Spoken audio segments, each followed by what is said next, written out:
মারুফ মৃধা মুন্সিগঞ্জ থেকে উঠে আসা এই পেসার নজর কেড়েছিলেন অনূর্ধ্ব 19 সার্কিটে। সফলতার পথ ধরেই ছুটে চলা দেশের ক্রিকেটের সবচাইতে মর্যাদাপূর্ণ 50 ওভারের টুর্নামেন্ট ডিপিএল এ উজ্জ্বল মারুফ 10 ম্যাচে নিয়েছেন 19 উইকেট। বুঝিয়েছেন লাইন লেন্থ পেস আর সুইংয়ে প্রতিপক্ষকে ঘাবড়ে দেওয়ার সব ক্ষমতাই তার আছে। ভারতীয় পেসার ছুটে চলছেন, সাফল্য আর উদযাপনে নিজেকে চেনাচ্ছেন।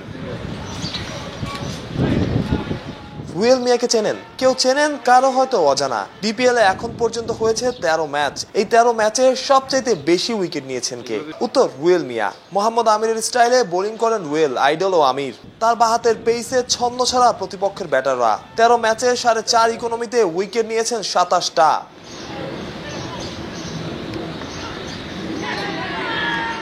ক্যাচ বিতর্কে আলোচনায় আবু হায়দার রনি, তবে সেই আলোচনা তার পারফরমেন্স আড়ালে রাখতে পারবে না। রনি উঠছেন, ফিরে যাচ্ছেন যেন ক্যারিয়ারের শুরুর সময়টায়। 13 ম্যাচে রনি নিয়েছেন 24 উইকেট।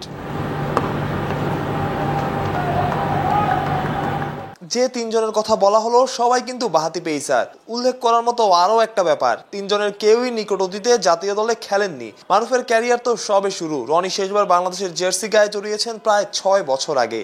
বাংলাদেশ ক্রিকেটের জন্য ভালো খবর, তাসকিন শরীফুলরা পারফর্ম করছেন দেশের জার্সিতে।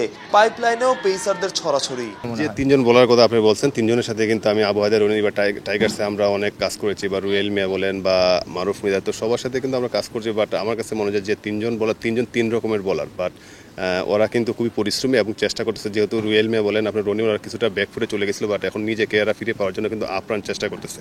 আমি বলবো না যে শুধু যে আলামিন খুব ভালো বোলিং করতেছে, সবাই ওভারঅল এবার খুব সবাই বলাররা খুব ভালো করতেছে। এই জন্য দেখবেন যে বড় রান খুবই কম হয়েছে এবার। তো সব কিছু মিলিয়ে ওদের একটা, আমি মনে করি যে অফ সিজনে পরিশ্রমের ফল হিসাবে এরা এটা বুক করতেছে। ওয়ালটন এয়ার কন্ডিশনার এক্সচেঞ্জ অফারে স্প্লিট এসিতে 23,000 টাকা পর্যন্ত নিশ্চিত ছাড়। ইরফান হোসেন খেলেন সিটি ক্লাবে, এখন পর্যন্ত টুর্নামেন্টের সেরা 10 উইকেট টেকারের একজন। সেরা 10-এ আরও আছেন পেসার আব্দুল গাফফার সাকলাইন আর শেখ জামাল ধানমন্ডি ক্লাবের রিপন মন্ডল। দুজনেই উইকেট নিয়েছেন সমান 18টা, অর্থাৎ সর্বোচ্চ উইকেট শিকারীর তালিকার সেরা 10-এ 6 পেসার। এখন বলুন তো তাদের কজনকে আপনি খুব ভালোভাবে চিনতেন? মাহফুজ প্রত্যয় অলরাউন্ডার।